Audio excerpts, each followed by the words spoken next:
sommes à une phase cruciale de notre projet qui est la phase de capitalisation. ICRA est un partenaire de l'UEP qui avait travaillé sur d'autres projets, en l'occurrence par rapport à la démarche de développement des pôles d'entreprises agricoles. On a contacté ICRA qui a accepté de nous accompagner dans ce projet-là. Au niveau de tous les maillons de la chaîne de valeur de culture maraîchère. Et pour ne pas naviguer à vue, nous avons ciblé 3 cultures principales. Il y a le piment, la tomate et les légumes feuilles. Le pôle d'entreprise agricole qui n'est rien d'autre que le réseautage des acteurs d'une chaîne de valeur, aussi bien des acteurs directs, ceux qui d'un moment à un autre sont propriétaires du produit, et des acteurs indirects qui sont des acteurs de soutien, des acteurs d'appui qui permettent de rendre compétitif cette chaîne de valeur ajoutée.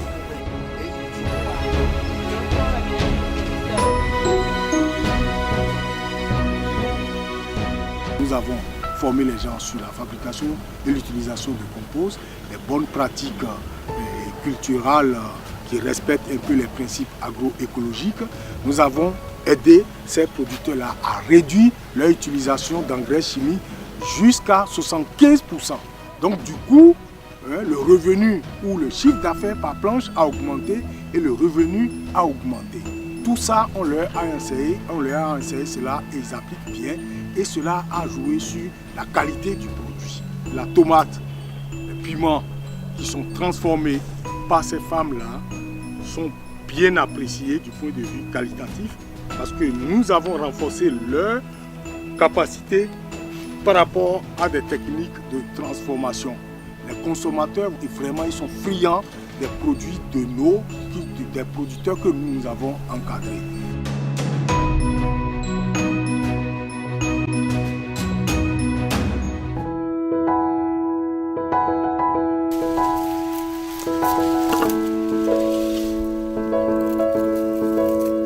La variété de tomates qui est dans ce champ-là, c'est la variété Akrincon. C'est une variété endogène. Les variétés endogènes marchent très bien avec l'association et tomates vivriers comme le maïs, le manioc et autres.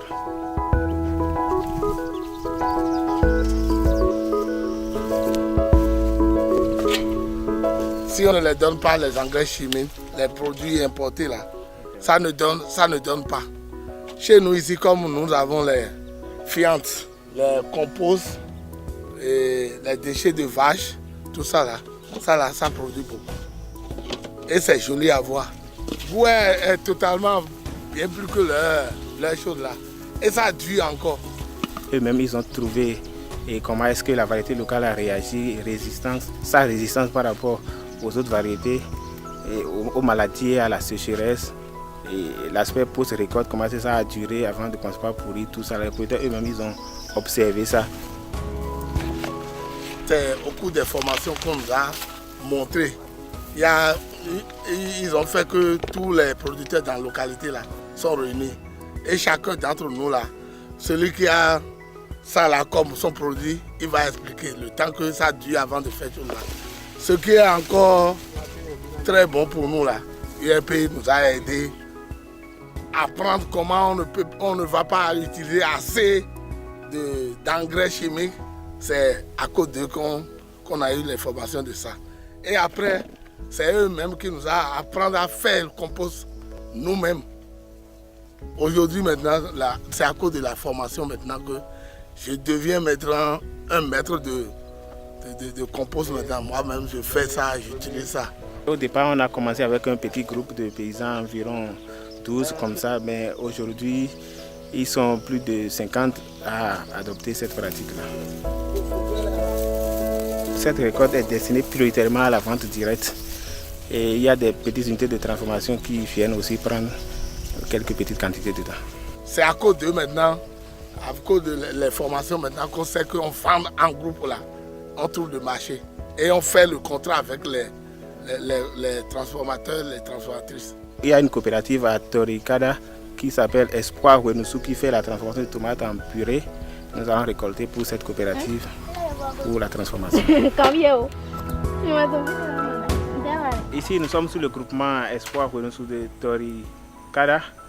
Donc, pour la transformation de la tomate en purée, après l'approvisionnement, il y a le triage. On enlève les tomates cassées, les tomates qui ont déjà commencé à pourrir, on les sépare. Après le triage, maintenant, on fait le premier lavage. Après le lavage, on passe à l'enlèvement des pépins, les graines. Après l'enlèvement des graines, on passe à la première cuisson. Après la première cuisson, on va au moulin pour moudre la tomate.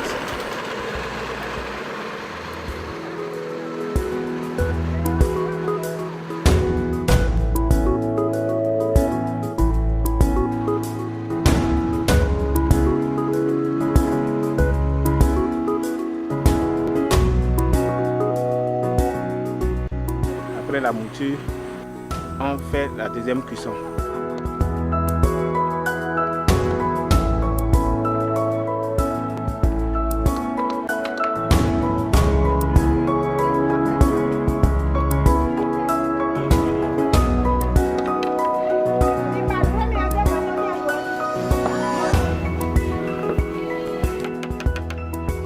Après la deuxième cuisson, on fait la mise en bouteille.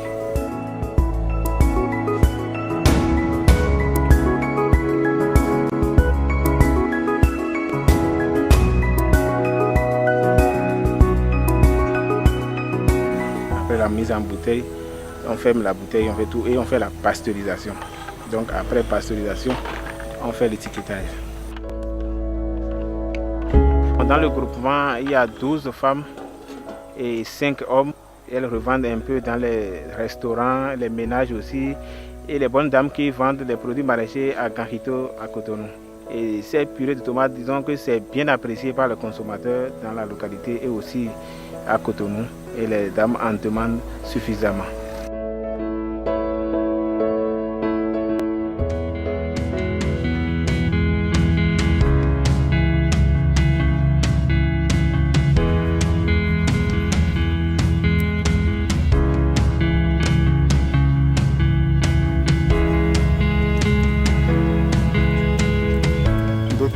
Ici, j'ai fait 2 variétés de piments différentes.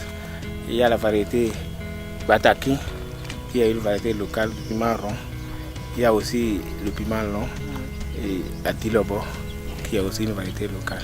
Je fais cette variété parce que, d'abord, à partir de l'approvisionnement en semences, c'est nous-mêmes qui le faisons. C'est nous-mêmes qui extrayons les semences. Et c'est facile à trouver, ça résiste à la sécheresse et autres. Quand on amène ça au marché, on vend très rapidement, les consommateurs apprécient beaucoup.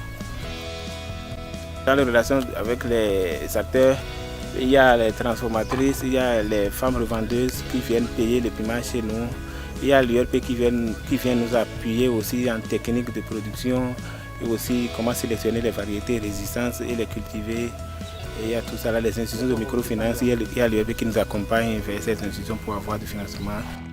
Nous sommes dans un groupement, mais chacun a son champ individuellement. Nous travaillons individuellement, mais le groupement, on rassemble tous les produits, nous vendons de façon groupée au sein du groupement. Et nous allons aux formations ensemble et nous faisons un champ caution solidaire.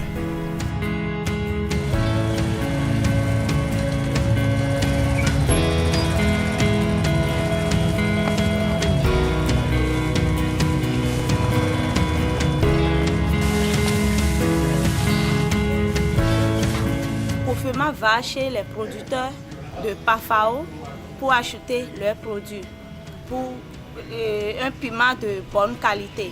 Après ça, je viens ici, je travaille avec eux pour qu'elle enlève les déchets.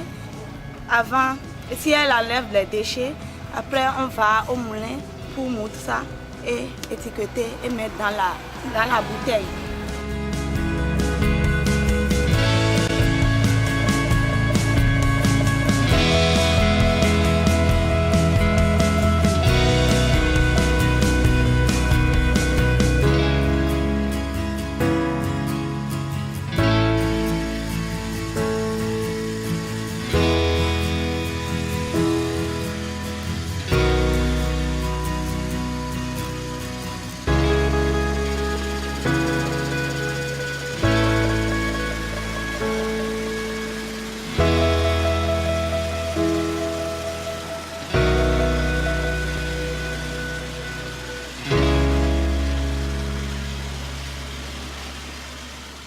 Maintenant, on amène ça, c'est le séchoir. On allume la gaz et ça commence par brûler. On vérifie pour voir si ça allume ou bien c'est éteint d'abord. On prend l'heure. À quelle heure on a mis? Donc, on fait 1 heure de temps qu'on enlève ça. Après avoir enlevé ça, on dépose ça parce que c'est chaud.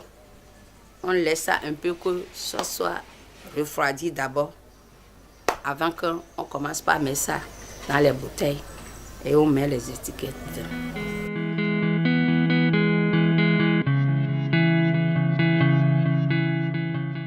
Nous sommes 12 femmes dans la coopérative. On a présidente et vice-présidente, secrétaire et trésorière. Si on veut acheter quelque chose, n'est-ce pas, c'est ensemble qu'on décide que voilà, le piment est fini maintenant. On n'a plus de piment. Comment on va faire? On donne la parole aux gens. L'autre vont dire, ah, le piment est fini, on va aller acheter. Si on dit, ah, si les gens décident qu'on va aller acheter, là, on demande pour combien qu'on peut acheter. Donc on va vite vendre ça. Et c'est là qu'on décide maintenant que c'est 100 000 francs qu'on va acheter. La secrétaire aussi accepte, les présidents acceptent, on prend, on signe. Et celle qui a dit, prend la décision, va dire maintenant c'est fini, on va aller chez les producteurs pour acheter.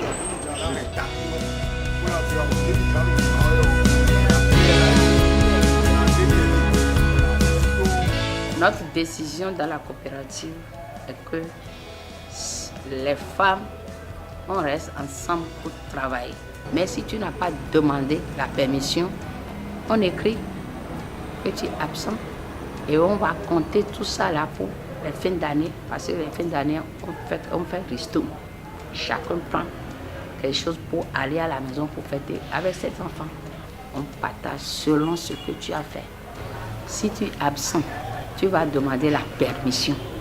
Si tu n'as pas demandé la permission là, ça ne peut pas y aller.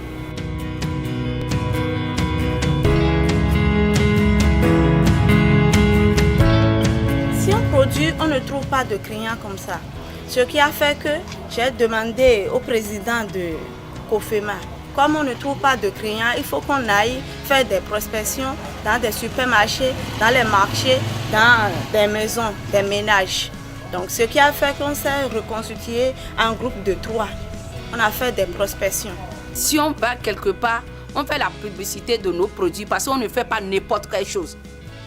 L'autre peut vendre ça à 200, maintenant nous on vient, on dit que pour nous là c'est à 500. Parce qu'il y a différence de ça. Et la qualité là, c'est COFEMA.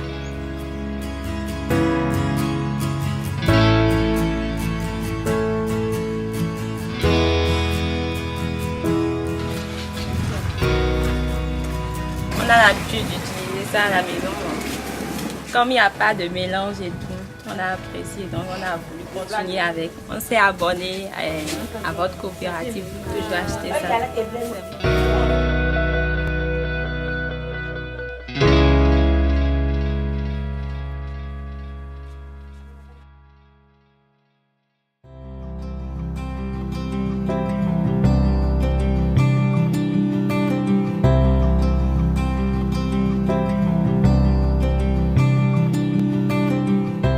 Moi, j'utilise les variétés locales. C'est d'ailleurs pourquoi les bonnes dames viennent beaucoup chez moi. Parce que moi, on faisait la variété variée avant. Mais quand ils ont travaillé avec nous, le coordinateur et animatrice, le projet PAFAO 2016, là, il nous a dit que le préférable, on va utiliser nos produits locaux. Donc ça a fait que quand moi j'ai commencé, ça donne beaucoup plus que les autres. Les feuilles locales, par exemple le Grand Morel, si c'est les autres qu'on exporte, on achète l'avant là. Si tu coupes 1, 2, c'est fini. Tu vas déraciner. Mais par contre, les locales là, tu peux couper jusqu'à 8 fois. Par exemple, ce qui est là maintenant, on a déjà coupé 3 fois. À cause des innovations introduites au niveau des producteurs par le projet PAFAO, ici maintenant ils arrivent à extraire eux-mêmes la semence. Nous sommes dans un champ laissé déjà pour la semence et ces graines que nous voyons ici, c'est pour l'autoproduction de la semence que le producteur a laissé ça. C'est le projet PAFAO qui les a appris à utiliser les semences endogènes jusqu'à ce niveau. Les graines là, qui deviennent jaunes comme ça là. C'est ça qui est bon. On coupe maintenant à 2 ou soit à 4 comme ça là. Et on met l'eau là-dessus. En mettant l'eau là-dessus, on laisse pendant 2 jours. 2 jours après, on presse ça maintenant. En pressant, on enlève l'eau qu'on avait laissée là-dessus et que ça a fait 3 jours. On enlève ça. En nettoyant et en finissant, on prend un passoire et on verse là-dessus. Et ça devient propre. J'ai fait le jardin pour protéger mes enfants. Ils sont tous partis à l'école, dedans, tout et tout. Ça m'a porté beaucoup bien.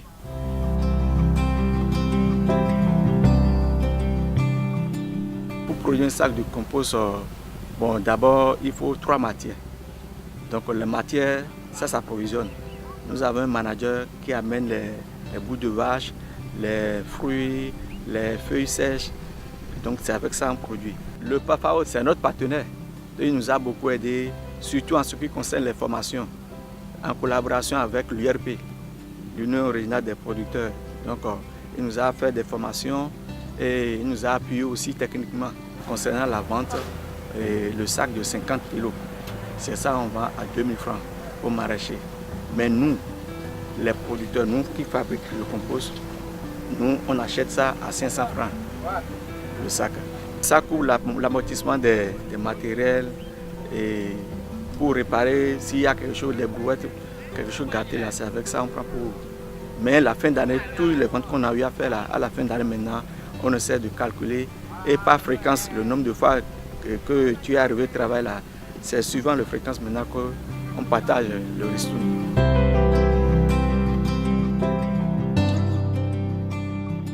On essaie de produire nos légumes avec moins de produits chimiques, moins de pesticides pour ne pas intoxiquer la population.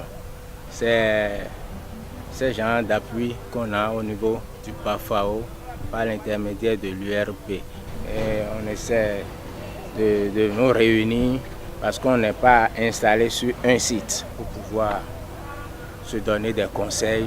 Et ainsi, à petits coups, on va étendre le mouvement sur tout le territoire, veut dire embrasser tous les maraîchers dans ce réseau.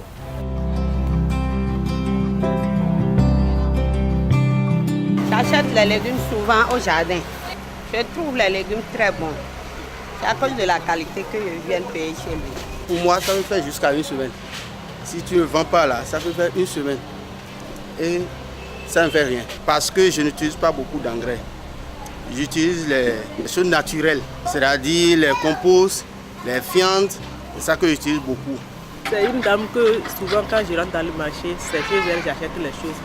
Tout ce qu'elle vend là, tout est bon. Il y a d'autres qui vendent des légumes qui ont des trous avec les choses là sur ça, mais pour elle là, tout est bien vert.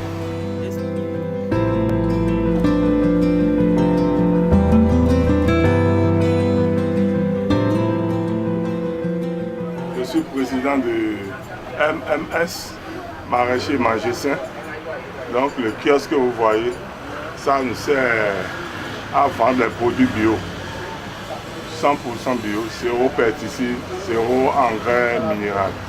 Ce qui se vend le mieux ici dans notre kiosque, ce sont les légumes de chez nous, la grande basilic, l'amarante, le verdonia et les piments. Le kiosque appartient à MMS, mais c'est grâce à l'appui de l'URP qui nous a fortement financé. Le bénéfice, il y a une partie qui permet de prendre en charge les dépenses du kiosque. Il y a une partie qui va dans la caisse de MMS.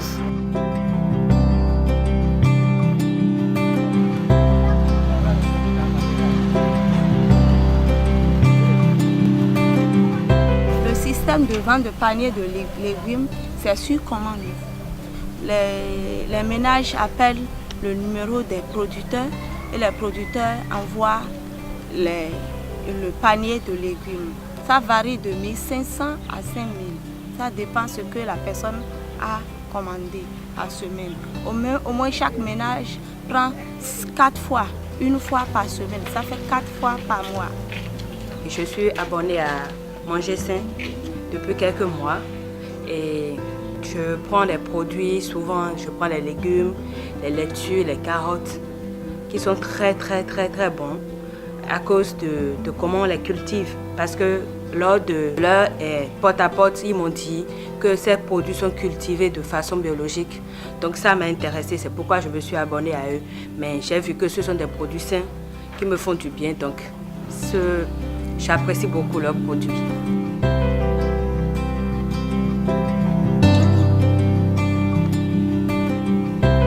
La formation pour former les jeunes dans le maraîchage sur les techniques culturelles biologiques, ça dure 8 mois. Et après ça, on leur donne les attestations et le diplôme. On est vraiment préoccupé par l'avenir de l'agriculture en mettant l'accent sur la relève et également la promotion des femmes qui s'insèrent dans le développement agricole. Mais il y a une véritable contrainte au niveau du foncier dans la région du sud Bénin. Tu vois, dans la région du sud Bénin, le maraîchage est beaucoup plus développé dans le littoral et dans l'Atlantique sud surtout. Alors, puisqu'ils ont des difficultés à s'installer, à trouver des terres, nous on s'est bataillé au niveau de la commune de Calavi Nord pour trouver une superficie de 15 hectares pour pouvoir aider ces jeunes, ces agriculteurs du littoral à pouvoir vraiment migrer vers cette zone de production. L'avantage que cela pourrait nous permettre d'avoir, je dirais, un village maraîcher où on pourra faire vraiment beaucoup d'investissements et les innovations, l'introduction des innovations va être beaucoup plus facile. Donc nous ne voudrions pas que ces jeunes que nous allons aider à s'installer perdent le temps dans les anciennes pratiques que nous sommes en train de déconseiller. Ouais, donc voilà, donc c'est ça, je l'encourage vivement à progresser, à sensibiliser ses autres sœurs, ses autres frères à faire pareil. Ce genre de jeunes sont à plusieurs endroits au niveau de plusieurs maîtres exploitants qui leur transfèrent les compétences en matière de production, je dirais, d'agriculture naturelle, écologique.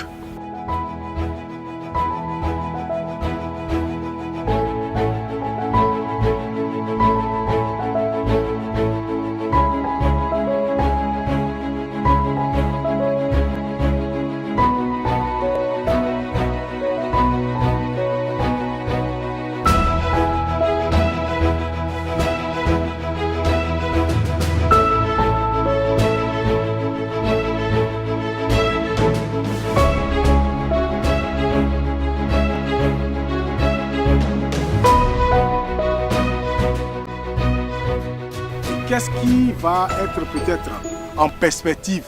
On a constaté que les consommateurs ont commencé par parler bio. Nous voulons une production des produits bio. Alors que ce mot, c'est un mot consacré. Moi, je m'en méfie parce qu'avant que tu ne déclares un produit bio, il faut que ça soit certifié. Alors donc nous, maintenant, nous voulons voir un groupe pilote que nous allons accompagner dans un processus de production biologique qui sera certifié et après on pourra passer à l'échelle pour que beaucoup puissent rentrer dans ce processus-là. Donc en gros, à chaud, voilà ce que je peux donner comme ce qui a marché vraiment au niveau de notre projet et ce qui n'a pas très bien marché également.